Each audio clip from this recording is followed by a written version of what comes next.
Já, komið sæl, sunnudagur og sínir Egils haldast í hendur. Það verið gæskan til okkur í dag. En við ætlum að byrja hérna á vettvangi dagsins. Það Sóley Tómasdóttir, Eyrún Magnúsdóttir og býttu þú,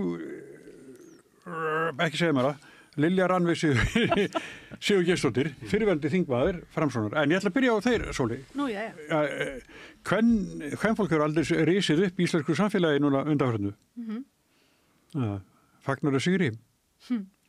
Já, og þú veist, auðvitað það er mjög margt gott að gerast hvað það varðar. Já. Ég meina, og það er, bara, og ekki bara að það er gott að loksins eru sko í þessum afmarkaða kema af samfélaginu, virðast konur, vera jafnvel bara öðlast einhver völd í fyrsta skipti raunveruleg. Já. Heldur virðast þær líka vera að nýta þessu völd. Þú veist, auðvitað eru þær ekki fullkomnar eins og konur og þær eru breyskar eins og aðrir og það er stundur sagt að þegar að vanhæfu konurnar verða jafn margar og vanhæfu kallarnir að þá séu við kannski farin að nálgast jafnrétti og ég er alls ekki að segja að þessar konur séu vanhæfar en það þarf að vera pláss fyrir að það séu breyskar. Já, og ég meina við höfum verið með vanhæfa kalla út allt í samfélaginu, í alls konar valdastöðum og við höfum aldrei það er bara eitthvað sem hefur verið hluti af öllu og við höfum það er alltaf verið allt í lagi þó að kallar gerir mistök og eitthvað en þegar konur gerir mistök þá er það alvarlegra. Þær verða fyrir harðari gagnrýni, þær verða fyrir oftari gagnrýni, þær verða fyrir persónulegri gagnrýni. Þannig að við þurfum að vera meðvituð það að þessar konur sem eru núna komnar til valda þær eru breyskar, þær mega vera það og þær munu gera alls konar mistök en þær eru líka að gera alls konar góða hluti. Og það sést bara eiginlega nú þegar að þær eru öðruvísi fast, þær eru öðruvísi framkoma, það eru öðruvísi áherslur og ég bara bind mikla vonir við það. En á sama tíma er þetta ekkert eitthvað endanlegt jafnrétti af því að við erum og það er meira að segja sko blikur á lofti sem er bara mjög alvarlegt svo ég fari nú bara beint í að vera neikvæða típan. Að þegar að við tökum og það eru svona það eru vísbendingar að þegar að samfélög taka stór skref fram á við í jafnréttismálum að þá aukist kynbundið ofbeldi að því að þá aukist frústrasjón gagnvart þessu og þannig að þess að konur, ekkert endilega þessar valdakonur, heldur bara konur almennt í samfélaginu, líði þá mögulega, konur og kvár og jaðarsett fólk, líði þá mögulega fyrir þessu auknu völd sem að þessar valdakonur eru að fá. Og það er bara mikið áhyggjuefni og við verðum að vera meðvituð það að, og þú veist bara eins og við höfum alltaf þurft að vera meðvituð að jafnréttisparadísin. Er þetta staðreynd? Hefur þetta gert svona? Já, það eru vísbendingar þetta að ofbeldi verði og við sjáum það bara að sko frústrasjón, almenn svona samfélagsleg frústrasjón leiðir til þess að ofbeldi gagnvart konum eykst og við sjáum það bara ef að fótboltaleikir fara með einhverjum hætti að þá eykst heimilisofbeldi í ákveðnum borgum í Bretlandi. Það eru svona alls konar, það eru utanaðkomandi þættir sem geta leitt til þess að heimilisofbeldi eykst. Því meira áberandi sem konur eru því það er hluti af því, það getur verið og það er eitthvað sem við verðum að vera meðvituð og við verðum að vita og ég minna á það þó að við séum komið með konur í einhverju ákveðna valdastöður og þá eru það hvítar forréttindakonur á uppistöðu til. Við höfum eftir að einhvern veginn, það er rosalega langt í land að við séum búin að afmá hindranirnar í samfélaginu og rosalega langt í land með að láglaunakonur og fatlaðarkonur og konur á erlendubergi njóti sömu réttinda og forréttinda og við hinnar, en að það er rosalega langt í land og svo er alls konar svona hlutir, ég verð nú að pota þess í því að sko það eru alls konar svona hlutir sem að við erum og einu af ástafanum fyrir því að við eigum enn það langt í land er að við til dæmis eigum erfiðara með að muna nöfnin á konum heldur en köllum.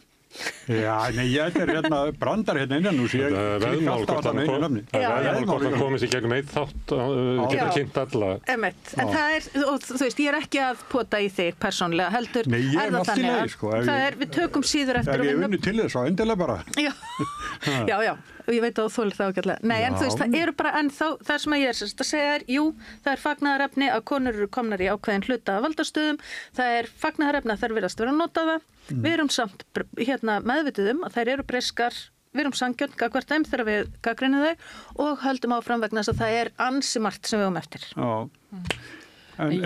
Ég held sko, Sóley er þetta algjör sérfræðingur í þessu einmitt, en mér langar að segja sko, ég held að núna einmitt vegna þess að konur eru komnar svona meira í valdastöður, að við þurfum að vera svolítið meðvitið svona þennan bias, að það er bara þannig, það er bara einhvern veginn innbyggt og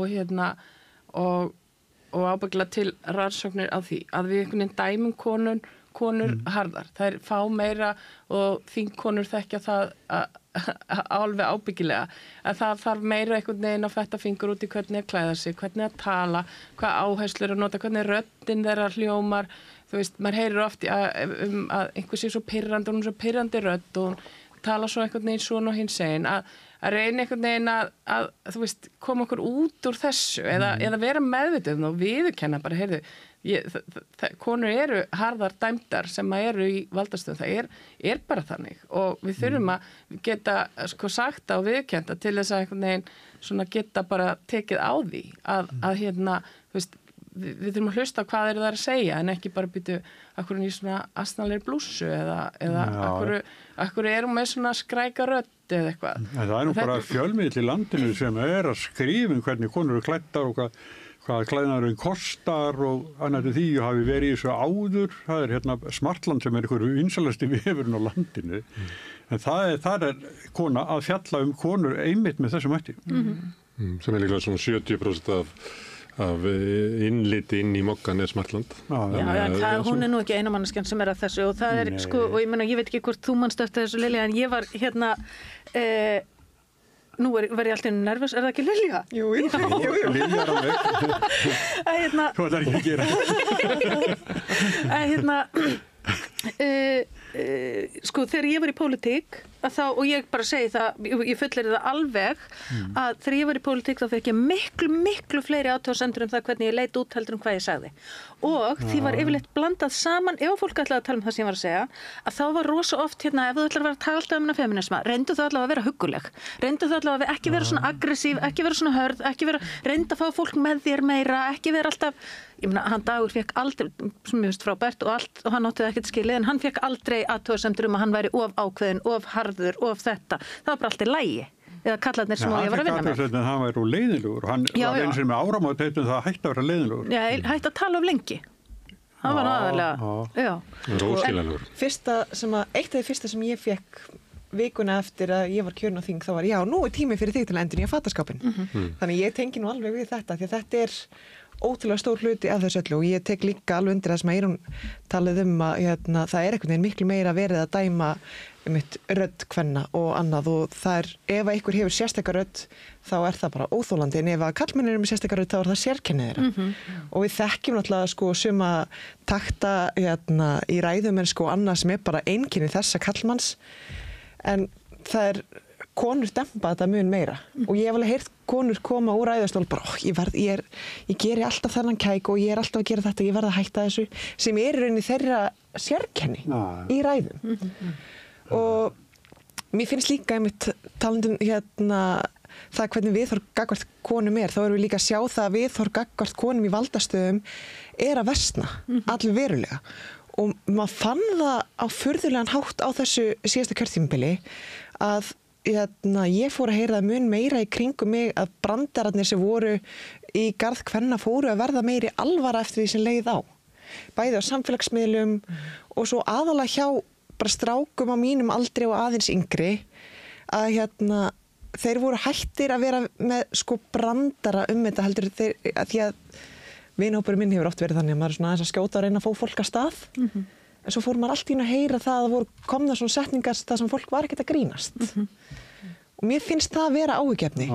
Og við sjáum þetta kannski líka bara í algoritmunum á samfélagsmiðlum. Að þú getur verið með 2 einstaklinga sem eru kannski eyða rosalega miklum tíma saman, eru vinnufélagar, en þeir lifa algjörlega sitt hvoru lífinu þegar kemur að símanum. Og við höldum oft reyndar að algoritminn sé mitt tengdur hverjum einum persónulega en í rauninni skiptir það okkur ótrúlega kynbundið. Og það ég ætla bara að nefna hér TikTok sérstaklega. Þú ert kannski með sama vídeóið og þú opnar athugasemdirnar og þú sérð ekki sömu athugasemdir eftir því hvað kyn þú ert. Þannig að Trump og Kamala Harris eru mjög gott dæmi þetta. Kynskiptingin í kommentum sem fólk var að sjá og munurinn á myndböndum var ótrúlega mikill. Þannig að stuðningur karla við Trump var mjög mikill og stuðningur kvenna við Kamala Harris var mitt bara miklu leyti út af þessu og algoritminn farin að stýra pólitísku skoðunum alveg verulega mikið. Og það líklega stór hluti af því að það þetta bakslag í garð kvenna og hinsegin fólks í dag. Heimilisjórið tvískiptur, þessi kalladeild og kvennadeild á samfélagsmiðlum. Ég get alveg trúa þessu sko, ég hef átt að undra mig á því hvað ég sé, alltaf verið að reyna að selja mér eitthvað til að losna við svona hvað þetta er kvíðfitu, að ég hef bara komin hann aldur og og svo alltaf, kemur svona gus af eitthvað svona kvemmansrössum sem hefur verið að reyna einhvern veginn að tróða á mig, sem ég býst bara við að ég sé bara flokkaður sem áhuga maður að losna við kvíðfitu og horfa á kvemmansrössa. Þú er satt söguna Margaret Thatcher, eða ekki? Hún Jó, mér finnst það líka því að ég var að hugsa þetta þegar við vorum að ræða, þegar það var formannskjör í Sjálfstæðisflokknum núna síðast, þá kom til tals meðal annars klæðaburður og fas, meðal annars var eitthvað sem var kona sem var með það að Guðrún Hafsteinsdóttir hefði dýpkað röddina og þá vitna ég bara í það að þetta verður nú þekkt í sögunni, ef Margaret Thatcher hefði gert þetta og til þess að fá að lifa inn í kallaheimum að þá verði konur að akta svolítið eins og kallar. Ég meina, þegar ég var í pólitík þá sendi VG heim til mín stílista til þess að fara í gegnum fattaskapin minn og ég var sendið í raddþjálfun af því að ég var of skræk. Allt og est og allt og skræk. Þannig að þú veist, og ég meina, og það er samt vinstri sinnaður og feminísku flokkur samkvæmt stefnunni, skilji ég. Ég meina, þetta er staðrend og ég meina, og það er bara mjög algengt að það er talað að konur séu of skrækar og of reiðar og of svona og of hinsegin þegar þessi nákvæmlega sömu einkenni heita eitthvað annað hjá köllum eins og þú veist að segja, sko. Veist það, þetta er gaman að þessu Kristrún, mér finnst hún vera með svolítið svona kvenmannslega rödd og mér finnst hún ekkert alltaf að laga það, mér finnst það mjög gaman sko. En ég hef heyrt fólk segja bara eitthvað, vá, ég er bara fínt að þessum Kristrún að segja, bara meiki ekki röddinir. Og það er bara óþol, gagnvart konum í almanna rýminu og þetta er bara magnað að maður sé að heyra þetta bara. En sko þetta er nefnilega alveg rosalega djúpstætt og þetta er bara hluti af því sem ég vinn við að fræða fólkum og það er hvernig sko ómeðvitaða hlutregnin okkar, hún byggir upp alls konar óþol gagnvart hlutum sem við vitum ekki að vera með óþol gagnvart og alls konar fordóma og skoðanir og tengingar sem við áttum okkur ekki á að við höfum og meiri segja ég sem er búin að vera vasast í feminista í 100 ára, feminisma, að það er alls konar hluti sem ég er líka hluti af og það var einu svona kona sem sagði mig frá því, hún er læknir, ungur læknir og hún er frekar lágvaxin en hún er læknir á Landspítalanum og hún sagði mér þessu sögu að hún var einhvern tímann þau lentu í sem sagt endurlífgun. Og það er bara, þegar það er ásistað endurlífgun á Landspítalanum eða bara þegar ásistað endurlífgun þá veit heilbrigðisstarfsfólk hvað á að gera. Það er bara einhver einn sem tekur stjórnina og byrjar bara, þú gerir þetta, þú gerir þetta, þú gerir þetta, þú gerir þetta, rosalega skýrt, hátt, örugt og svo bara ganga allir verkin. Og það er ekkert bara engin spurningamerki við eitt eða neitt. Það er alvörunni mannslíf í húfi. Hún gerir þetta. Hún er læknirinn í herberginu, hún byrjar bara, þú gerir þetta, þú gerir þetta, þú gerir þetta og það er einhver sem að bregst og segir, býtu, róaðu þig.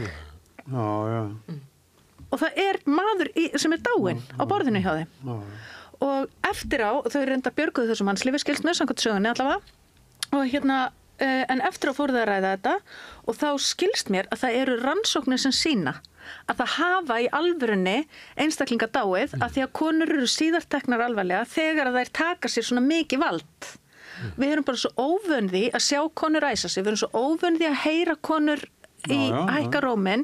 Þetta er einhvern veginn, það er búið að tengja þetta í gegnum svo ótrúlega margar staðalmyndir og teiknumyndir og námsefni og kvikmyndir og fjölmiðla og alls konar og smartlandin öll sem öll að við erum bara orðin svo vöndi að þetta er óþægilegt að okkur finnst það og við munum sennilega bara aldrei geta afbyggt þetta en við þurfum að vera meðvitað um þetta. Aldrei.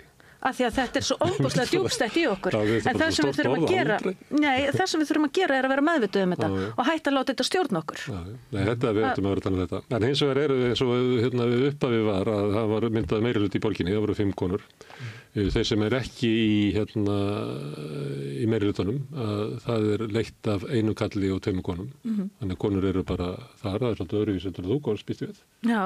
En samt voru nú konur að leiða Já, það voru alveg einhverjum konur að leiða lista en ég meina þess að ég var og svo er það líka, þú veist, það er ekki alveg bara það að séu konur að leiða listana, sko, því að svo ferðu inn í, svo raðast konurnar með misjöfnum hætti inn í alls konar ráð og nefndir og það hefur kannski aðeins meira breyst núna því að það bara er meiri hluti kvenna í borgarstjórn en þegar ég var að þá var þó að konum var kannski að leiða eitthvað þá var ég eiginlega alltaf eina konan. Þú veist, ég var eina konan í þið vitið, eitthvað svona samstarf orkumál og samstarf eitthvað svona kalla dót. En við erum að klára ef við takjum flokkana sem að voru að bjóða sig fram síðast að því að nú Guðrún kom inn að þá eru bara 2 kallar í fórustu, það er í Framsókn og þar sem stendur svolítið dæft og í Miðflokknum þar sem stendur mjög traust en það hittur allt saman konur. Svo ef maður að horfa á þetta er svona hagsmunasamtök í atvinnulífinu, það er kona sem er talsmaður stórútgerðarinnar og atvinnurekanda og það er þetta kall í viðskiptaráði. Svona einhver leiti þá er þetta þannig að þú ætlar að selja eitthvað svona hugmyndalega að þá áttu að vera með konu. Því að kallandi bara selja ekki lengur. Þetta er samt meira í opinbera geiranum heldur en í einkageiranum. Þú finnur miklu færri konur í forystu hlutverkum þú ert komin í einkageiran heldur en opinbera. Þeir eiga peningana, sko, þeir geta háðir almenningsáliti eða þeir geta selja neitt almannamarkað. Já, þessi stóru samtök, rullar það ekki? Já, ég held að sé ekki tilviljun að það eru valdar konur til þess að vera talsmenn fyrir bara svolítið erfitt málefni eins og kvótan og sem að ég held að sé 80% landsmann á móti kvótanum. Og þá er það þannig að það er miklu snjallara að hafa konu sem talsmann heldur en kall, ég held að. Þannig að þá er maður að velta fyrir sig sko hvort að stjórnmálaflokkarnir séu að bregðast við einhvern veginn sambarlegu, að það sé bara við lifum tíma þar sem að er eiginlega miklu snjallara að hafa konu sem formann Sjálfstæðisflokksins heldur en kall. Já, það var náttúrulega ekkert valum annað hjá Sjálfstæðisflokknum. En ég menna Gulli hefði getað búið sér fram. Já. Hver sem er svo. En það er líka sko umhugsunarefni og fólk hefur séð það að það er umhugsunarefni þegar að konur komast í valdastöðu að valdið færi sig til. Og þó svo að konur séu kannski formenn sko einhverja samtaka að þá eru þær kannski formenn fyrir hóp sem að er að uppistöðu til kallar sem að er ekkert endilega að sko ber ekkert endilega verðingu fyrir þessum konum eða og það er ein vinkona mín þegar hún komst einhvern tímann í valdastöðu að þá ætlum ekki að segja hver það var eða hvar en hún var einhvern veginn allt í einu komin búin að brjóta eitthvað glerþak og þá dreymdi hana að eignast hugtak yfir kalla sem tala við aðra kalla í staðin fyrir að tala við konuna sem þeir eiga að tala við. Þarna tengi ég mjög mikið. Já. Það var mjög oft það sem að kallar í kringum mig fengu skilaboð það sem að ég ætti að gera. Jafnvel sko einstaklingar sem að ég þekkti voru að senda kallana í kringum mig bara herðu, nú er Lilja í atvinnuveganefndin að ræða þetta, þú ætla að segja henni að gera þetta og hitt. Nei, ég ætla bara að gera þetta eins og mér finnst. En bara, jú, þú getur örugglega sagt henni til. Ég ætla bara að gera þetta svona. Ég hef búin að leggja marga klukkutími og undirbúið þetta mál og lesa umsagnar og vesenast. Ég er alveg inn í þessu máli, sko.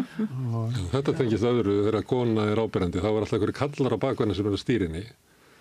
Ég var sakaður að vera að stýra Sólveig Önnu og Sönnu og það bara eins og það konur megi ekki bara vera sjálfstæðar. Það lítur að vera einhverju raspótin á bakvið sem er að og sem lítið var ég náttúrulega ítundi það með því að vera að tala hagsmunasamtök innan sterku að þau velja sér konu að þetta er skemmtilegt umræður. Já, en þetta er samt sko, þetta á rétt á sér að því að, og ég meina nú hef ég verið kona í valdastöðu og ég meina það eru allstaðar einhverju kallar eins og þú segir sem ætla að segja okkur til.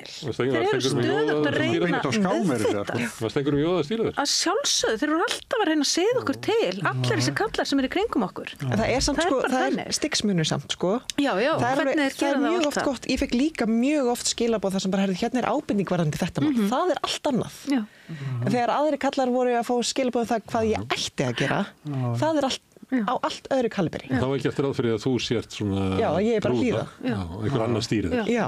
Bara ég ætla að tala beint við hendina en ekki að tala við brúðuna. Og sem hefur líka auðvitað með það að gera að þú ert frekar ung. Já. Og það er auðvitað ung kona, það þarf enn frekar að segja þeim til. Svo fékk ég mjög ofta að heyra það að það væri því ég var náttúrulega glæni í pólitík en ég er samt búin að vera rúmlega 10 ár í þessu. Það hefur verið aðal áhuga málið og maður hefur verið að fylgjast með og lesa mál og lesa frumvörp á kvöldin þegar maður var í menntaskóla og eitthvað sko. Þannig að maður var alveg vel inn í mjög mörgum málum sem maður var að vinna að. Maður var ekki nýgræðingur. Þú fjast ekki að njóta þess þegar þekkingar sögðaðir. Oft sko, en svo komu stöku mál sem voru mjög erfið. Það sem að þá kom upp svona aðstæður. En ég fekk mjög oft ábendingar góðar. Ég ótt að vera einhvern veginn efnilegar óbúslega lengi. Þú veist, þú ert svo ungu efnileg en samt ertu kannski bara orðið mjög reynslumikil og algjörlega færum að taka afstöðu til mála. Það er nefnilega svolítið þannig að konur eru bara svo ungu konur sem það er að kenna. Já, en það er samt frekar eiginlega þannig að konur eru álitnar efnilegar þegar þær eru raunverulega hæfar á meðan kallar sem eru vanhæfir eru álitnir efnilegir. Skiljið, það er öðruvísi, þú veist, þú getur fundið bara tekið einhvern dreng og sagt, heyrðu, hann er frábær, rosalega hann efnilegu þessi og það er bara, við höfum tilhneigingu til þessu rannsóknir sína að kallar eru ráðnir inn sem potential á meðan konur þurfa að hafa sannað sig, en þó þær hafi reynslu og þekkingu, þá eru þær samt efnilegar. Þannig að sko, hugtaki efnilegt En svo eru dæmi Sjálfstæðisflokksins og Áslaug Arna, hún verður ráðherra bara rétt eftir fermingu. Já, hún var 27 ára eða ekki? Þegar var það ráðherra? Nei, hún var svo ung, í alvöru. Já, hún var hans ung. Það var ekki yngri það. En hún var búin að vera lengi í pólitík samt. Og það hún var það. Já. Ég held að yngri konur ekkert meira minna ábyrrandi heldur yngri kallar, ég held bara eiginlega næstu öfugt, sko. Já, því vorum að tala stöðuna, svona var ég að reyna að rifja upp eitthvað dæmi. Þegar Sanna var kosin í borgarstjórn, þá var hún slóðu met, yngsti sem hefur kosin. Tók metið að dæði orðsynni. Svo það ekki svolítið þannig að konur alltaf efnilegar, svo það bara gamlar. Nei, það er ekki eins og þannig, Það er aldrei, sko... Nei, það er mjög óskemmtilegt. Tíminn er aldrei Nei, ég skal nú slægjum með minnst það svo fyndið og skemmtilegt. Það er sem sagt, kallar eru efnilegir og svo verða þeir reyndir. Og þeir eru bara, það er eiginlega bara þannig. En konur eru of ungar, svo eru þeir á barneignaraldri, svo eru þeir á breytingarskeiði og svo eru þeir á gamlar. Það er bara dettur beint. En það er alveg sama hvaða aldur við erum með, við erum alltaf vonlausar, sko. Já, það er nú ekki meira svo að þið eru í meirhluta bæði í rík og borg. Núna, fyrsta skipti. Pólitíkin sem kannski ekkit óeðlilegt að pólitíkin náttúrulega bara svona félagsstörf og það er ekkit óeðlilegt að konur ekki í félagsstörfin, sko. Nei, þetta hefur óhugsandi fyrir einhver kalla á vellinum og svona, en allstaðar sem eitthvað svona félagsstörf og þá eru konur alltaf í meirhluta. En hvað breyttur? Var þetta svona frá kvennalistunum og kvennaframbúðunum, Vigdís, Ingibjörg Sólrún eða hvað? 6 milljónir teskeiða sem hafa verið, bara 6 milljónir bara teskeiða sem og fjallið hefur fæst halva metr, sko. Allt þetta og svo öll grasrótarvinnan, öll vinna stígamóta og kvennaatkvars og allra kvennana sem hafa verið að beita sér fyrir vitundavakningu allt. Þannig að, já. En eitt að það hefur margt breyst, sko, eins og með fjöldin, en eitt þegar kona kemur núna, tekur að sér eitthvað stórt starf, þá fylgir henni öfutu kallinum að það eigi að koma breytingar af því hver hún er. Og ég hef svona verið að velta fyrir mig svona, mér fundist þetta til dæmis við að hafa verið reynst Katrínu Jakobsdóttur erfitt, því að hún var eiginlega verðlaunin einhvern veginn og var erfitt að vinna út úr þessu. En ég held að þetta sé það sem er sérstætt sem að konur sem að koma og taka eitthvað þar yfir. Að líklega ættu við bara einhvern veginn að redda þessu einhvern veginn, haldi þessu svona gangandi, en það hefur bara eins og bara kynslóðaskipti, meira heldur en kynslóðaskipti sem á að koma þegar konan mætir og ég geti trúið að þetta væri sko svolítið flókið að vinna úr þessari því að einhver leiti er þetta meðbyr en að einhver leiti getur þetta verið erfitt sko að vera sjálf breytingin. En er það ekki líka bara því að við höfum ekkert margar ára reynslu af því að hafa konur í svona mörgum stjórnunarstöðum? Þetta er einhvern veginn ennþá nýlunda. Með fyrirmyndir, mennar við. Við höfum ekkert haft margar konur í þessu fyrir 20-30 árum. Nei. Þannig að þetta er ennþá nýtt fyrir rauninni öllum og svo tekur bara eitt kjörtímabil að breyta þessu allir tilbaka. Sko þetta fyrirbæri sem þú ert að tala um, það er stundum talað þetta er hugtak sem er svona verið að þróa og hefur verið aðeins svona rannsakað innan kynjafræðinnar sem er kallað glerbrúnin eða glerkletturinn. Og það er að sko konur ná ofta brjótast í gegnum glerþakið þegar kallar eru búin að klúðra einhverju svo massíft að þeir nenni ekki að taka til eftir sig sjálfir. Og við getum nefnt endalaust af dæmum þetta. Fyrsta bankastýran á Íslandi, fyrsti forsætisráðurinn á Íslandi, fyrsta formaður KSÍ. Við getum tekið bara endalaust af konum sem að komast í einhverju stöðu í fyrsta skipti að því að það er eitthvað megaklúður búið að eiga sér stað. Sjálfstæðisflokkurinn núna. Það er megaklúður. Nei, alveg, það og þá er krafan ekki bara það verður eitthvað að breytast heldur eiga þær að bjarga því sem bjargað verður og þær eru settar út á glerbrúnina skiljiði, út á klettabrúnina verða glerdýr og það eru alla líkur á því að þeim mun ekki takast þetta og þá erum við komið með sönnun fyrir því að það skiptir einhver máli, konur eru hvort er ekkert góðar í þessu þannig að þetta er svona svolítið catch 22 það er ekki hægt að vinna þetta sko nei það er eitthvað svoleiðis við þetta það séu þá að koma inn við verstu mögulegu aðstæður þær komast yfirleitt fyrstu konurnar sem að komast brjóta glerþak eru yfirleitt konur sem að koma inn við svo hryllilegar aðstæður að það er eiginlega ómögulegt fyrir þær að vera það sem við erum að búast við Já, það ríkis Jónu stjórnin var svolítið. Já, en þess vegna er svo frelsandi núna og ég sé sko, og þess vegna þarf kannski að hafa einhver svona tiltölulega proper konur í fyrstu skiptin. Sjáum þetta með biskupinn. Kemur hérna Agnes biskup. Gerist ekkert mjög mikið. Næsta kona sem tekur við. Þá erum við að sjá einhverja raunverulega breytingu. Svona meira spöngt í henni. Þannig að þetta er einhverja svona... Hún var starra svið. Já, það er einhverja svona proper borgarlegar konur sem að byrja og ná kannski ekki árangur og við erum kannski bara sætt okkur við það en eru samt kannski búin að ryðja braut og venja okkur við að það séu einhverjar, ég veit það ekki, nú er ég bara að pæla. Það er þá örlög Jóhannu Já. Vegna þess að hún er ekki proper, hún er svona fighter og þess vegna ef þið hugsið aftur að þá sess Jóhannu í Íslandsugunni er eiginlega bara fáránlegur. Því að ég meina, hún nýtur ekki svona virðingar eins og raunverulega Katrín eða Kristrún svona, ég tala bara hvernig Moggin talar Jóhannu, bara... Já, Moggin er nú kannski ekki alveg, Nei, ekki þjóðarsálið. Ég tala hvernig leift sér að tala hana, sko. Já, en sko Jóhanna Sigurðardóttir er algjört íkon.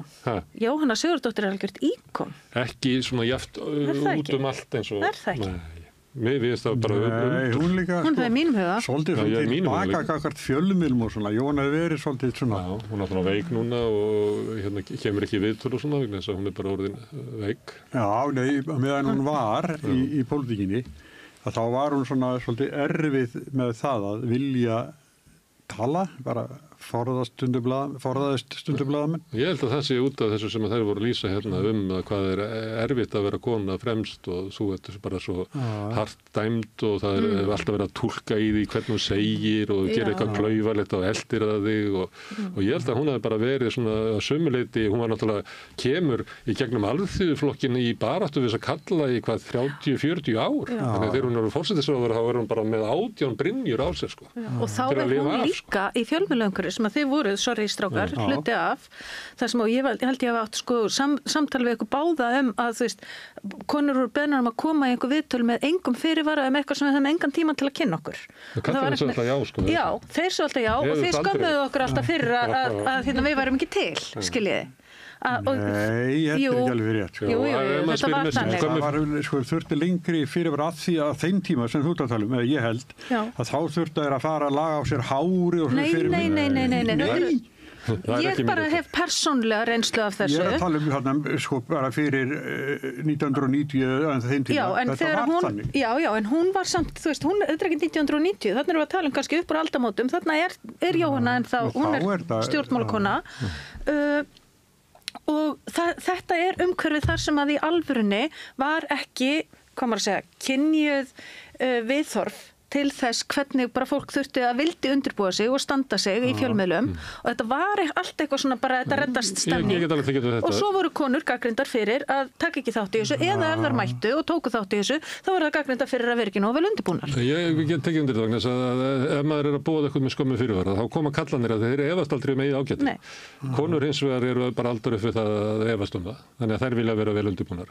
Þannig ef maður vill halda þessi jafnvægi í kynjahlutfalli í svona þáttum meiri sig ennþá í dag þá bókar maður svolítið vel fram í tíman til þess að gefa konunum tækifæri. Ég er alveg, þú veist, þetta var bara þannig. Og sumirleit er þetta svona, maður segir þetta oft svona, þá er maður svolítið svona hæðast á köllunum sem bara eru alltaf til, alltaf sé bara eftirspurn eftir sér og hérna bara leiðu í opna munnin. Það bara kemur ykkur sannleikur út. Já, en það er ekkert verið að hægast að þeim. Þetta voru dagblöðum, sko, þú getur ekkert bókað fram í tíman konur í viðtala á dagblæði sem er alltaf endurnir á hvernig einu degi. Nei, en þú getur hringt í mannesku og sagt, heyrðu, má ég heyra í þér á eftir með eitthvað, þú veist, eða það eru alls konar leiðir sem er hægt að fara. Ólafur Ragnar svindlaði. Ég fór í gegnum innan skafla, sko. Ólafur Ragnar svindlaði, hann, að því að við vorum að vinna á DFF, þá ringir maður fær svona klukkutíma á morgnana til þess að svona bæta blaðið ennþá, þannig að maður ringir svona svolítið rúmt að okkur til þetta höfður fréttir. Ólafur Ragnar, hann var svolítið séður. Hann sagði, heyrðu, býttu, ég bara er á leiðin inn í sturtu, hvað ætlar að spyrja mig má ég hringja á eftir? Og svo fór hann og skrifaði svarið sitt og hringdi svo til kortur og með gott svar. Þetta var regla sem var mjög kennd líka þegar ég var, ef það hringdi í þig og þú veist ekki hverju átt að svara sig, heyrðu, ég er inn á fundi, ég hringi eftir 10 mínútur. Spurningu. Og hvað þarf að spyrja það? Þetta hefur mikið breyst til dæmis að þegar ég byrjaði í blaðamennsku þá var alltaf bara ein kona á ritstjórn. Það var bara þannig. Já. Og hún var hérna, og maður sá það alveg að sko, hérna, sumar þeirra fundu sér bara eitthvað svæði þar sem að þær voru svo góðar í að enginn gat tekið af þeim, eins og heiða á tímanum, sem að var gat tekið sko ótrúlustu skýrslur og búið til fréttir úr því og ég reyndi að læra af henni og læra þetta. Svo voru aðra sem að notu aðra aðferði við að lifa í þessum kallaheimi sem að, ég meina, við ólumst upp í blaðamennsku í bara fáralum kallaheimi. Þegar ég var reistur á blaðinu þá kom Heiða stundum til mín með tilbúið mál sko, sem hún var búin að vinna heima, hún bara komin eftir laun sko, þá kom hún bara með tilbúið mál og það er að stórkostlegur blaðamaður, en eru blaðamenn að tala um Heiðu sem stórkostlegan blaðamann? Við erum að því. Ég bara aldrei heyrt þessu konu. Nei.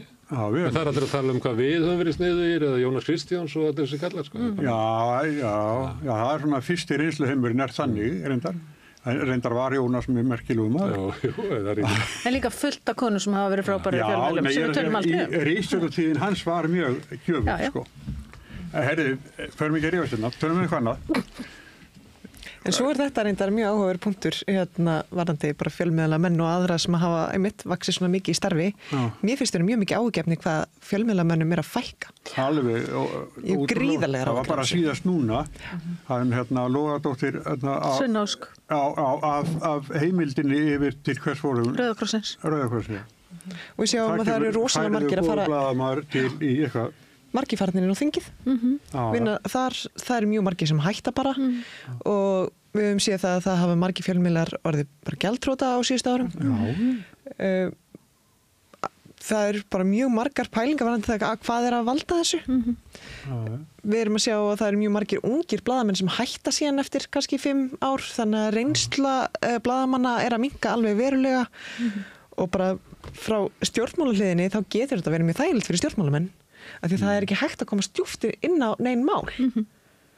En á sama tíma þá er aðhaldið eiginlega minna, það er mun meira bara verið að elta svona leiðilegar, harðar fréttir. Ég meina, þingmenn fara upp í pontu og passa sig að segja bara eitthvað hnittið og smá illkvinnislegt og þá eru þau bara í fréttunum allan daginn. En það var kannski talað í pontu í marga klukkutíma mjög áhugaverð mál sem var ekkert talað í fjölmiðlum af því að það er ekki nægilega margir sem geta fylgst með þessu. Sama með sveitarstjórnunar. Það er ótrúlega lítið aðhald á sveitarstjórnunum frá fjölmiðlum. Það verður þér eftir, það koma 4 sveitarstjórnunum eftir. Allir á höfuðborgarsvæðinu? Nei, já, Akranesi. Já, ok. Það sem kemur lengst af. Það er ótrúlega margt í gangi út allt land. Þetta er 85% landsmanna búa þessu svæði. Já. Þetta er sem sagt milli Hvítanna, við erum meira með það núna. Þetta er sem sagt Akranes, Reykjavík, Kópavogur og Reykjanesbær. Þetta er svo nokkuð drift. En þetta er náttúrulega gríðarlegt vandamálu hvað fjölmiðlarnir veikir og þetta sem þú ert að lýsa, fjölmiðlarnir hafa raunverulega ekki þrek til þess að setja sig inn í neymál. Og sömuleitt hlutur fjölmiðla er að bara kynna sér eitthvað og mæla það fram við almenning og það er mjög mikilvægt að fjölmiðlarnir gera þetta, það sé ekki bara stjórnmálamennir eða ráða fólk sem gerir þetta, því að okkar hlutverk er að horfa á mál frá svona almennu sjónarmiði, mæla það fram á svona almennri stundum sagði með svona leigubílstjórísku sem er bara það sem að venjulegt fólk getur skilið til þess að geti sett sig inn í mál sem er í deglu í lýðræðslegu samfélagi, þannig að allir séu þáttakendur. Ef að þetta er að þvost út úr samfélaginu okkar, þá erum við bara á hryllilegum stað. Og það er svolítið eins og fjórðavaldið þessi verið að bæði markaðurinn eða fyrirtæki, stjórnmálaflokkar séu að í rauninni soga þetta til sín að blaðamenn fara af fjölmiðlum inn í og verða einhverjum svona upplýsingafulltrúum þannig að það er farið að reka fjölmiðl inn á hverju fyrirtæki fyrir sig og inn í hverjum stjórnmálaflokki fyrir sig og inn í þannig að aðhaldið er ekki neitt heldur það kemur innan frá og þar með er einhvern veginn skortir þetta alls saman. Þetta er þróun sem ég miklar ágjur af og þetta er ekki bara hér, þetta er allstaðar og það er mjög víða einmitt sem er tekið saman svona þetta hlutfall blaðamenn versus upplýsingafulltrúar, það er bara ákveð hlutfall og ef að það er einhvern veginn þetta er mikið gert í Bandaríkjunum og víðar það er alltaf verið að skoða þetta hvað eru margir blaðamenn per upplýsingafulltrúa eða hvað eru margir upplýsingafulltrúa per blaðamann Það hljótur að eiga heimsmyndið því held ég. Nei, ég held reyndar ekki sko, en það hins vegar hefur verið að breytast mjög mikið, en mér, sko, það sem er ágefni finnst mér vera að miðlum er að fækka og það er einhvern veginn ekki að taka nýr við eða það vantar nýsköpun og grósku bara í þessum geira og það er auðvitað eitthvað sem að þarf að skoða hvernig er hægt að með einhverjum hætti að snúa því við og það þarf auðvitað að skoða hvernig ríki getur stutt við fjölmiðla, sama hvort fólki líkar það betra að vera, þetta er ekki normal, þetta er ekki venjulegur þetta er ekki venjulegur rekstur eins og þið eflaust vitið, þetta á ekki að vera þannig að það sé að þú þurfir algjörlega reiðið á auglýsingar og þar með umferð eða smelli af því að það yfirleitt kemur bara niður á efninu heldur að það sé hægt að fara ykkur að blanda leið í rekstri og en svo þetta hefur þetta líka með að gera að við erum svolítið vön því að fréttir séu fríar eða semst að efni sé frítt og þetta er misjant, ég meina þetta hefur verið skoðað bara á Norðurlöndunum og það er ólíkt eftir löndu hversu mikið fólk er tilbúið til að greiða fyrir fjölmiðla og í Noregi til dæmis er þetta hlutfall hvað hæst og þar hefur reyni bara aldrei verið þannig að fréttir hafa verið ókeypis eða efni fjölmiðla hefur ekkert verið ókeypis þannig að fólk er aldrei vansti og gerir ekki ráð fyrir þetta sé frítt, heldur bara velur sér það sem það vill greiða fyrir en mér finnst þetta ágefni líka bara varandi svona nýliðun í stéttinni að þú veist að þetta sé kannski ekki ungt fólk sjá þetta ekki sem spennandi starfsvettvang af því það er bara mjög fáir möguleikar, fáir vinnustæðir og svona lítið að gerast og en samt kannski líka svo ég komi að mitt félag, blaðamannafélag er reyndar að standa fyrir svona sem kallast lausnamót í næstu viku sem er það sem á að safna saman fullt af fólki, bæði blaðamönnum og fleirum til þess að reyna einmitt að rýna í þetta hver er framtíð blaðamennsku og fjölmiðla á Íslandi og hvað er hægt að gera til þess að styðja við þetta af því það verður að gera eitthvað það verður að finna einhverja lausnir ég held að blaðamönnum á síðustu 20 árum hafi fækkað þú veist ábygglega 40% eða eitthvað En hvað er fjölmiðl og hvað er þú veist hvað með þetta podcastinn og allt þetta hvað eru þau mörg eitthvað Það er svolítið flókið það er kannski líka hvernig fóta hefðbundnir ef við tölum hefðbundna miðla sig í þessum heimi podcasta þannig að því að síðan er líka ósvöldlega hættulegt að mínum að þetta allavega svona þetta við þurfum að segja við erum bara öll blaðamenn það geta bara allir verið blaðamenn af því að það er ekki hvað sem er auðvitað blaðamennska þó að þú ákveðir að setjast fyrir fram að mikrofón og segja eitthvað og ég til dæmis allavega og ég er kannski gamaldags en mér finnst ég kann ósvöldlega mikið að meta það að geta hort eða hlusta eða lesið fréttaskýringar og svona það sem er verið að fara kafun í mál ég svona sæki minna í skoðanaefni eða það sem einhver bara situr og segir mér finnst þetta nema það sé byggt á einhverju þekkingu eða einhverju rannsókn en það er hins vegar ósvöldlega mikið frambúð af því fólki sem til ég setja sér fram að mikrofónu segja bara mér finnst þetta af því að eitthvað og það er kannski og það verður alltaf erfiðara og erfiðara sérstaklega kannski fyrir ungt fólk að ekkert sérstaklega bara fyrir alla það verður alltaf erfiðara og erfiðara að svona greina á milli hvað eru vandaðar upplýsingar hvað er hvað er raunverulega frétt og hvað er bara einhver að segja eitthvað og þú veist sem hefur ekkert endilega neitt vit á því eða ég ætti ekkert endilega taka mark á þeirri skoðun umfram aðra þannig að þetta er auðvitað orðið bara ósvöldlega svona ósvöldlega mikið frumskór Það er líka eitt varandi þetta að sko einmitt þegar þú ert komið svona margar sem eru bara með skoðanagreinar og einmitt podcast og það er kannski verið að skrifa fréttir upp úr því og annað sem er ótrúlega skemmtilegt afþreyingarefni en svo ertu komið með gervigreindina ChatGPT sem byggir svör sín algjörlega á efni sem er til á netinu óháð því hver staðrindin er á bakveða svo ertu að fá kynslóð sem er að alast upp við það að ChatGPT svariðum bara öllu leyti og þá ertu komið með það að þú spyrir ChatGPT að einhverju og það náttúrulega leitar í gögnum og þar eru skoðanagreinar bara til jafns við fréttaskýringar og og það kannski mun meira, það bara ein fréttaskýring og 20 skoðanagreinar það hvað fréttaskýringin röng og þá byggir ChatGPT náttúrulega bara á massanum og aðrar gervigreindir. Þannig að við erum þá að fann að sjá það að það komin ákveðin upplýsingaóreiða og það eru komin svo mörg svör sem eru byggð á gervigreindinni að gervigreindinni fann að byggja svörin á sjálfu sér. Já. Heilu ritgerðirnar og annað sem er bara byggt á þessu.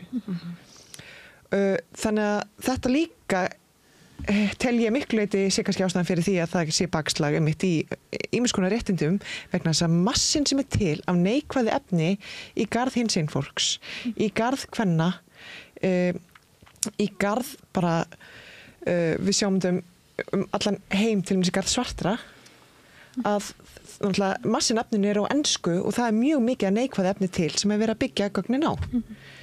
Þannig að það líka eina af ástæðan fyrir því að ritstýrðir fjölmiðlar skipta svona miklu máli þegar með svona mikinn massa af upplýsingum og það ekkert mál að bara googla eitthvað eitt orð og finna ótrúlega fjölda af málum að vita bara, ok, ég veit þá allan að þessi að með staðrindin á hreinu, leggur í mikla rannsóknarvinnu, skoðar þetta, tala við rétt aðila, að því það ekkert mál að taka bara eitthvað eitt mál og einmitt tala það í klukkutíma og það mjög skemmtilegt að fylgjast með því, en stundum þetta almannavarnamál. Já. Og nú erum við komin í tíma upplýsingaóreiðu, umræðu her, umræðu stöðu í Bandaríkjunum, umræðu Pútín og Úkraínu og allt sko. Þú þarft að vera með einhvern stað sem þú veist, þessar upplýsingar líklegastar til að vera réttar. Og þeim stöðum að fækka. Já, akkurat. En svo það líka, bara svo ég takk hérna smá tvist á að því hvað almannavarnamál? Að því að auðvitað það líka almannavarnamál að það sé ekki verið að níðast á jaðarsettu fólki í fjölmiðlum og að við séum, þú veist, það líka, ef við viljum að fólki geti liðið vel í samfélaginu, að þá eru almannavarnir líka að standa vörð hatursorðræðu, eða vinna gegn hatursorðræðu gegn jaðarsettu fólki. Að því að þeirra öryggi í alvörunni í húfi í þessum pitti sem að þú ert að lýsa þarna. En þessi ritstýru fjölmiðlar, þeir eru náttúrulega ekki hefðbundnir. Þeir eru að verða til svona einhvern tímann á síðustu öld, verða sterkir og ráðandi svona upp úr seinna heimsstríð, kannski svona 50-60 þetta að fara að mótast erlendis, við erum með þetta kannski svona í einhverju mótun, þú veist við áttum náttúrulega RÚV sko, Ríkisútvarpið, en þetta í svona mótun bara upp úr 1970 sko. Eitthvað svoleiðis og núna þetta fallið og þá erum við komin í blaðamennsku kannski líkara því sem hún var og það voru svona skoðanagreinar og podcast allir þessi kallar gáðu út sitt eigið blað sko, Jón Ólafsson og Einar Benediktsson og eitthvað fleiri og þannig var sko stjórnmálaumræðan byggð upp á það sem var ekki svona ekkert endilega samkomulag í samfélaginu að út úr þessari ritstjórn kæmi sko sannleikur, þannig að við erum mér finnst því að talandi blaðamannafélagi, mér finnst það svolítið að hanga á því að þessar ritstjórnir séu eina blaðamennskan. En það náttúrulega alls konar blaðamennska önnur, þú veist, sem að mér fannst, svona þegar maður upplifði það hvernig það eru dómkirkjur sem við ólumst upp í, með hann háa predikunnarstól, sannlega segi yður í fréttunum þetta helst, þegar það hrundi. Þá fannst mér það líka einhver leiti svona, já, þetta bara, nú erum við komin á nýjan tíma, nú erum við bara að fara aftur fyrir þennan tíma og reyna að finna eitthvað vit í blaðamennskunni, hvernig við getum verið að sko, vafra samfélagi og reyna átt okkur á því og endur segja það með einhverjum hætti. Þannig að ég held að við séum bara á, við lifum náttúrulega á svoleiðis tíma, þetta við lifum á tímum populískra stjórnmála, við lifum á tímum, þú veist, eftir fjölmiðla tímana, eftir tímana og sumleiti þannig það. Og við getum ekki verið einhvern veginn og haldið að sé hægt að endurista með ríkisstyrkjum eða eitthvað, ég held ekki sko. Það er svolítið ég sé ekki að móti ríkisstyrkjum til fjölmiðlana og ég meina, mér finnst þetta allt vera rosalega mikilvægt og við verðum að gera eitthvað í þessu sem við byrjum á að tala að frasi minn einhvern veginn svona þegar ég byrjaði í blaðamennsku, það var svona kannski 250 blaðamenn en einn upplýsingafulltrúi, hann hét Jón Hákon Magnússon. En núna eru líklega kannski bara svona 150 blaðamenn eftir en það eru 900 upplýsingafulltrúar og þess að við fljótið að reyna að moka upp og segja frá því núna eru 900 manns fyrir ofan fljótið sem eru að sturta ykkur í það sko. Þannig að þú veist, það að greiða úr fljótinu í dag bara allt önnur vinna heldur en var þegar við vorum. Við fórum bara og spurðum vitni hvað var að gera og sögðum fréttirnar.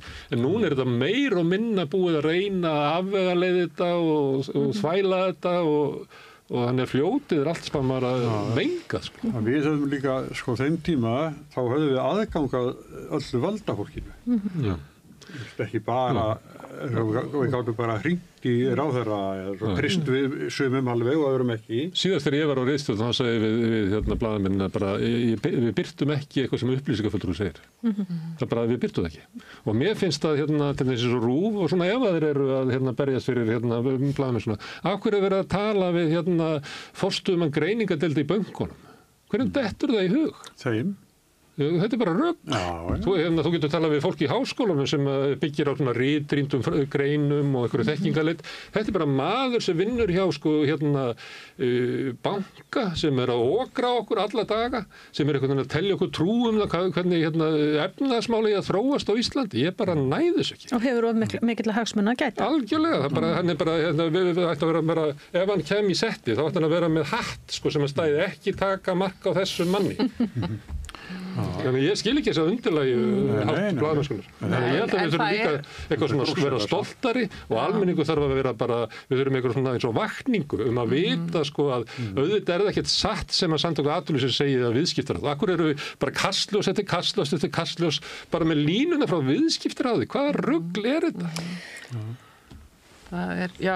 En það annað í þessu með, að því að sem mjög svolítið áhugavert, með að því að það búið að vera að berja svo mikið á fjölmiðlum, á blaðamönnum og þeir eru gagnrýndir og það hafa bara verið bara mjög, bara árásir á blaðamenn, bæði hér og annars staðar og stjórnmálamenn stundum leyft sér að tala mjög bara illkvittnislega blaðamenn og blaðamennsku og gert lítið úr fjölmiðlum og annað og endanum hefur þetta áhrif og þetta hefur þau áhrif að það einhvern veginn, þú veist, menn eru bara farnir að þetta gerist það ekki kannski samdægurs eða bara einu degi eða bara allt í einu, heldur með tímanum að það verður að þannig og mér finnst, maður sjá það bara í umfjöllunum pólitík á Íslandi að það verður oft, fréttin bara, honum finnst þetta og hinum finnst hitt. Flott. Og það fréttin.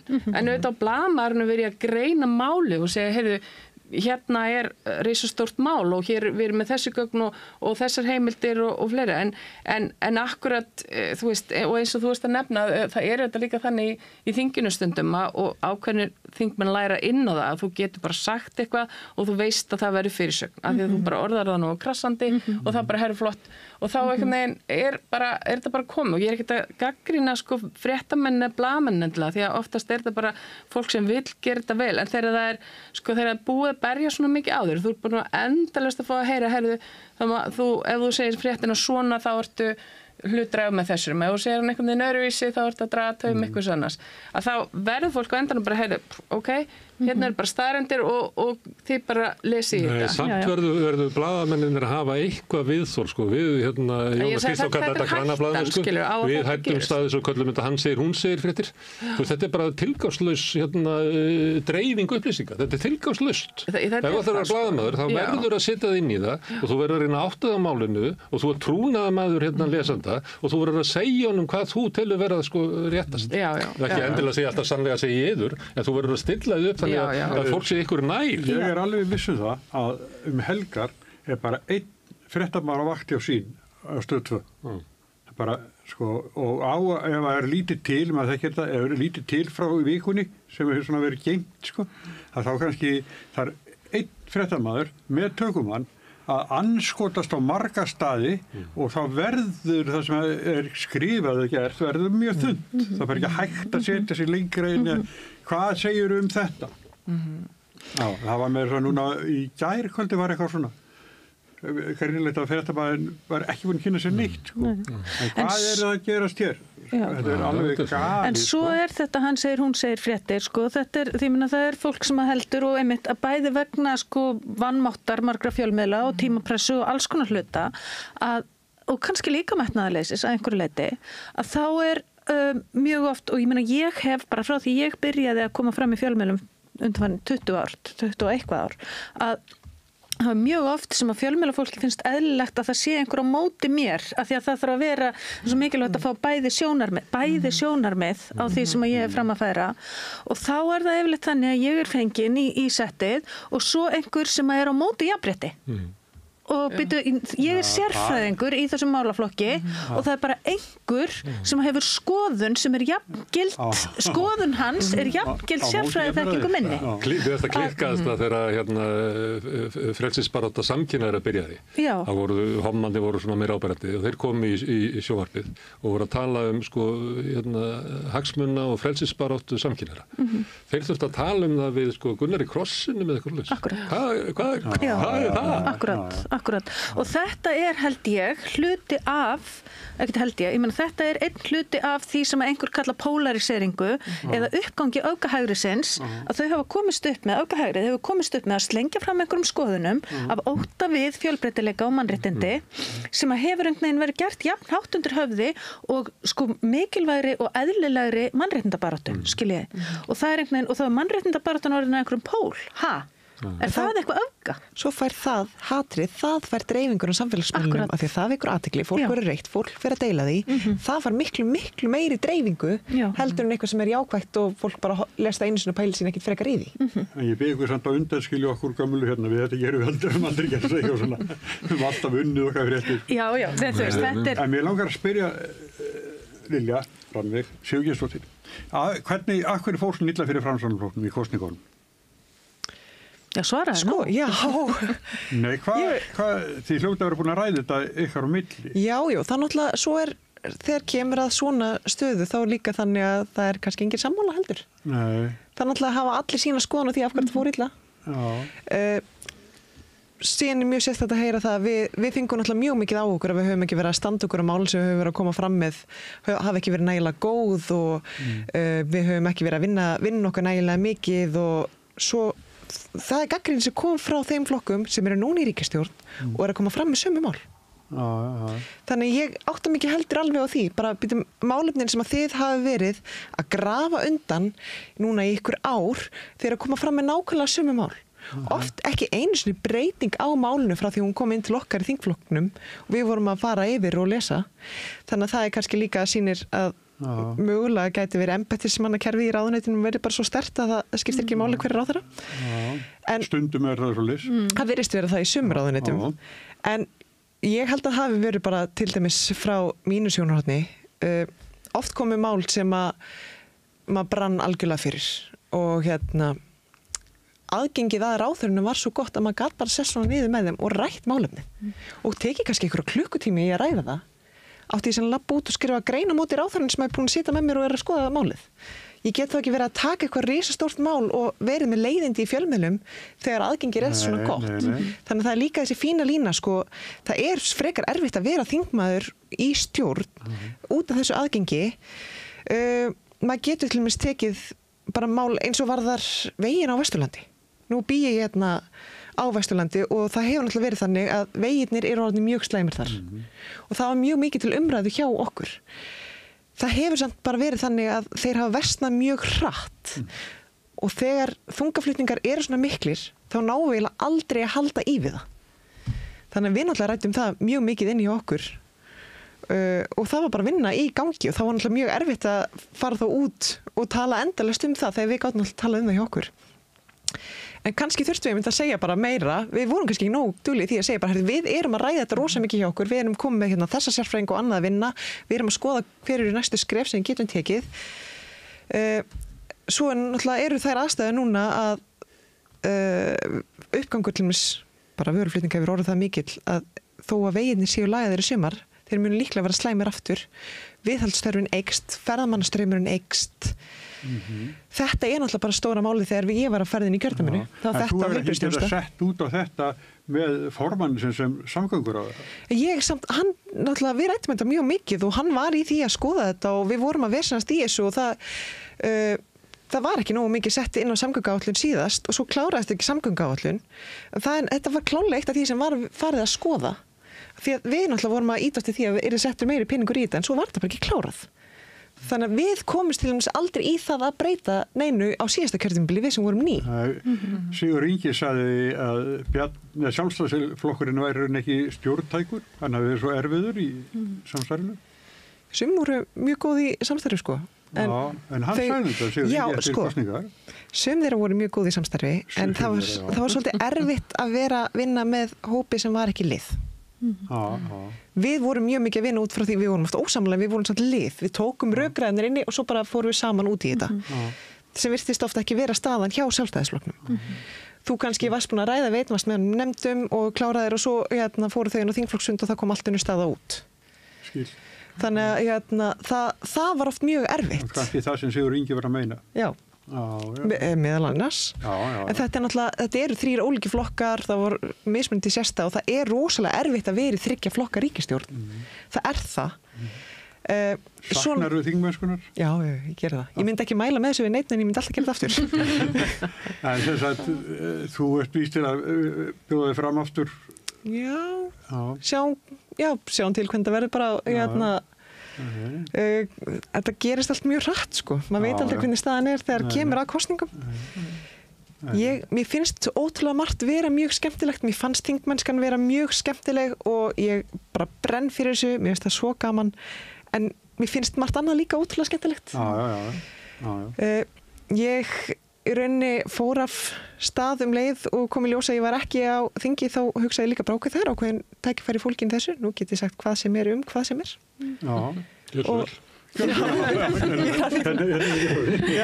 þetta er svona, það er líka ákveð frelsi fólki í því að vera ekki í þessari stöðu. Af því að þú náttúrulega ert líka bara að vinna saman sem lið, en þú ert líka í þessari ábyrgðarstöðu að stýra heilu samfélagi. Það er líka bara, þú átt heldur ekki að grafa undan fólkinu sem þú ert að vinna með, sem er líka eitthvað skilabóð sem sumir virtust ekki vera að fá. Af því að þetta er, ef við ætlum að vinna áfram að því að bæta réttindi fólks, ef við ætlum að vinna áfram að því að fara áfram með mál, þá þarf fólk að vera samstíga. Og svo kemur kannski einn aðili bara, nei, nú er ég að fara í prófkjör, nú þarf ég að sýna mig. Og fer út úr liðinu. Það gerir hlutina svo erfiða.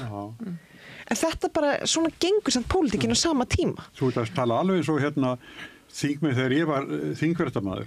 Einmitt þetta þeir sem voru stjórnarliðinu, það kannski langaði mjög mikið til að fara upp og ræðumál, en þeir bara máttu það ekki. Þeir máttu ekki tefja Við máttum þetta alveg, Já, en það er líka á uppastöðum Davíðs Oddssonar. Þeir máttu það ekki. Hjá okkur við máttum þetta alveg, en það var bara, maður hugsaði þetta sjálfur bara, af hverju á ég að fara að vera með einhver leiðindi gagnvart máli sem að ég hef fullkominn aðgang að umræðinni. Kannski gerist eitthvað, svo náttúrulega gerist allt svo hægt. En samt langar þið aftur. Já, alveg. Þetta er, mér fannst rosalega gaman til þess að vera þingmaður Norðvesturkjördæmis og fara að skoða fyrirtækin og fara að ræða við fólk og fara í búðina og bara hitta fólk sem var að vinna frábærum málum og oft voru þetta bara svona litli hlutir sem að gætur unnið að til þess að hjálpa einhverjum, bara skipti sköpum fyrir fólk. Bara litli hlutir í fjárlögum gátu hjálpa fólki að byggja fyrirtæki á afskekknum svæðum. En það er líka eins og varðandi fjölmiðlana. Það vakti ekki athygli. Það var ekkert, ef það var talað um þetta í einni frétt, hún fekk enga athygli, hún fekk ekki, fólk var ekki ít á hana, að þetta voru ekki leiðindi í henni. Þegar svona mikill massi upplýsingum, þá er þetta ekki áhugaverði fréttar. Þannig að maður kannski vinna í marga klukkutíma að svona málum og sem skiptir sköpum fyrir eitthvað lítið samfélag, en svo fekk maður enga athygli út á það. Já. Þannig að maður bara býtu á ég þá að fara breytum takt og vera bara með leiðindi og fara að drulli við fólk af því þá fæ ég athyglina. Það vantar þingfréttamenn sem eru niður í þingi. Nálæðin er hjálpsam í þessu. Já, og bara tíma fyrir það fólk til þess að skrifa og rými í fjölmiðlum fyrir mál sem er ekki átakamál, heldur bara almennilega fréttaskýringar. Setja sig inn í og framfarmál, getur kallað það. Já, og vera með fleiri en 2 póla. Þetta er ekki alltaf bara eitthvað. Akkurat, eða bara stundum ekki endilega 2 póla, heldur bara að segja frá einhverju sem er að gerast. Sem er bara... Mér finnst þetta mikilvægt að það er ekki alltaf lausnið að vera með 2 póla því að málin er ekki endilega þannig í laginu. Það getur verið lygi að stilla málum upp þannig eins og það séu fyrst og ágreiningur að tækja. Því sem þú ert að lýsa, að ef það er þingmaður í þinginu og þetta er í þínu kjördæmi, þá svo bara, vilja að tala þess mig og þá þarf ekki að koma einhver andmælandi í því að gera nýja veg eða hækka eitthvað, brikka eða eitthvað, það er ekki tannig, já, ég ætla að finna ykkur sem bara móti því þá skrifar aldrei neitt, sko, En svo líka, þegar kemur að samgöngumálunum, þá kemur svo svakalegu rígur á milli landsvæða, sem heldur ekki gott, vegna þess að það er svo slæmt að taka fjármuni á einhverjum einum stað og setja á annan, því þá ertu bara komin í þennan gír annar staðar. Þannig að þetta er bara... Svo með Hornafjarðarfljótið, það er náttúrulega, peningar voru teknir við og settir þangað. Það Hornafjarðarfljótið er samt sem áður mikilvægt. Þetta er náttúrulega, það er rosalegu ferðamanna straumur sem er þar. Við þurfum að hafa örygg á vegi út all land. Það er nefnilega, þetta er það sem ég er að tala það kemur þessi rígur og þá einhvern veginn myndast líka rígur á milli kjördæmanna inn á þinginu. En svo líka ég veit ekki hvað ég tók til marga daga þegar ég var í velferðarnefndinni og það voru endalaust fullt af þingmálum sjúkraskrár og vorum að breyta málum sem skiptu gríðarlega miklu máli, bara til þess að samræma, gera það stafrænt og annað og maður var komin í svona frekar tæknilega atriði og það var engin alltaf enn að tala það. En það fóru samt ótrúlega margir klukkutímir í þetta og það þurfti að gera þetta. Það eru ótrúlega mörg svona mál. En einhvern veginn virðist fólk halda að þingmennskan sé einungis það að fara upp í pontu, vera ræðukóngur og tala, bara jafnvel koma hann og tala í marga klukkutíma, marga daga samtals. En það kemur ekkert út úr því, af því að þú ert í stjórnarandsstöðu, getur bara leikið þér og talað og fengið fjölmiðluna á meðan þeir sem eru í ríkisstjórninni þurfa að vera maður var með blaðabunka á kvöldin heima þegar krakkarnir voru sofnaðir og var að lesa í gegnum þetta af því að það þarf að gera þetta það eru ótrúlega mörg mál sem þarf bara að klára en það vekur ekki eins mikla athygli en það þarf samt ykkur að gera þetta þannig að maður hugsa þetta oft bara á ég að leggja þetta bara allt til hliðar og fara frekar og mæta á alla fundina og taka hendunar á öllum og hunsa þennan hluta veit ekki neitt og mæta sig bara upp í pontu og bara hneykslast á brauðtertu, það er reynsla Framsóknarflokksins og Miðflokksins það var brauðtertu á fundum Já, það er reyndar, ég er mjög ánægð með það. Það er nú bara víða, en talaði í mínum kreðsum að það verði engin bylting án brauðtertu. Það er málið. Þetta er bara... Mannmetið stjórnmálalegt afl, það er saminar fólk. Heyrðu, en við erum runnin út á tíma. En við, Það kom sveitarstjórnarfólk frammi. Ég ætla að segja sveitarstjórnarfólk sem ætlar að tala við þig sveitarstjórni sem er í vandræðum, sem er bara... dæmi sem kannski bara gengur ekki. Heldur sveitarfélögin. En Sólveig Dómsdóttir, Eyrún Magnúsdóttir og Lilja Rannveig Sigurgeirsdóttir.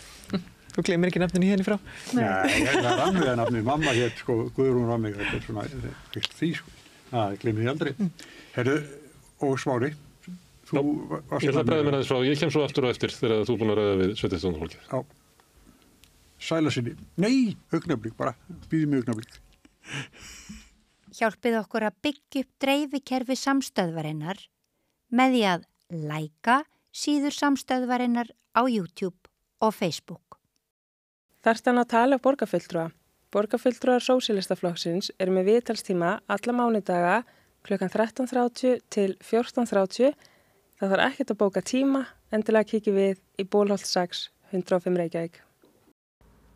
Allt það besta er ókeypis. Knúsaðu vini þína. Samstöðin þar sem manneskjurnar koma saman.